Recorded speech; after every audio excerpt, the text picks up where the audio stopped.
જય સ્વામિનારાયણ। આજે વાત કરવી છે સિંહ ના તો સિંહ જ હોય।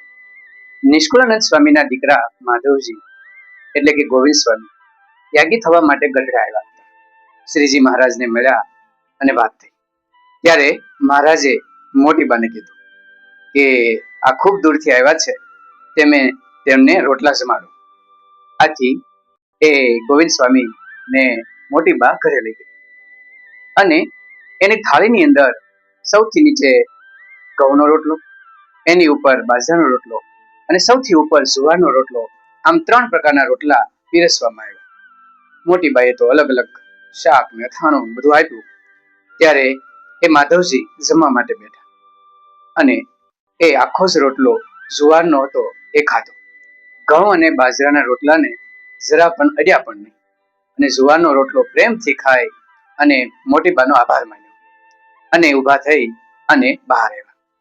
મોટી બા શ્રીજી મહારાજ પાસે ગયા અને કહ્યું કે ખરેખર આ દીકરો ખૂબ ત્યાગી છે।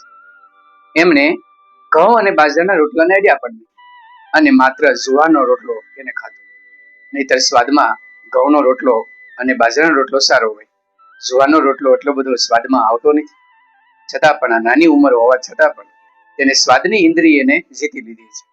જુવારનો સુખો રોટલો ખાય અને આનંદથી એ બહાર નીકળ્યા।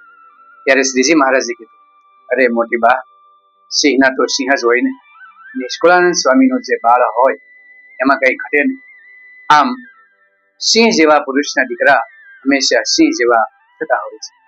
જંગલનો રાજા સિંહ ગમે એટલા દિવસ ભૂખ્યો રહે, કહેવાય ને 1000 ઉપવાસ કરે, મૃત્યુ પામે, પરંતુ એ ઘાસ તો ન જ ખાય, પડી વસ્તુ કોઈની અડે તો નહીં જ।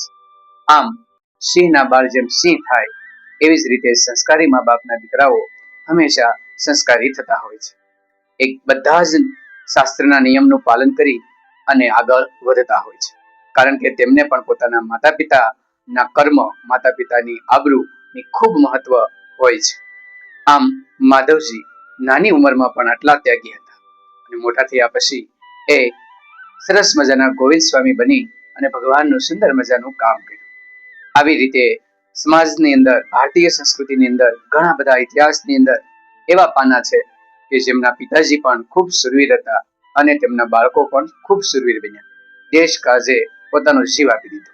સંતોના પણ દીકરાઓ ખૂબ શૂરવીર બની અને ભારતીય સંસ્કૃતિને આગળ લઈ જવાનો પ્રયત્ન કર્યો। તો આપણે પણ સિંહ બાળ છીએ, આપણે વૈદિક સંસ્કૃતિના રક્ષકો છીએ।